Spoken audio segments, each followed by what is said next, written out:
எல்லாமே ஹனுமான் ஒருத்தருக்கு இவ்வளோ குவாலிட்டிஸ் இருக்கு. நமக்கெல்லாம் எவ்வளோ குவாலிட்டி இருக்கு இருக்கா குட்டீஸ்? இந்த வேர்ட்ஸ் எல்லாம் உங்களுக்கு முதல்ல புரிஞ்சுதா? அதோட மீனிங்லாம் உங்களுக்கு புரிஞ்சுதா?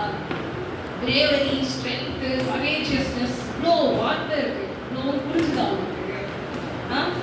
சரி, சூப்பர். ஸோ ஹனுமான் வந்து யாரோட புள்ள? அதை சொல்லுங்க. வாயு பகவானும் அஞ்சலியோட கட்டா. So and also he is the 11th form of lord Shiva. சிவாவோட 11th ஃபார்ம் அவர். ஓகேவா? Second, he is why is he so majestic? அவர் எப்படி வந்து இப்படி இவ்வளோ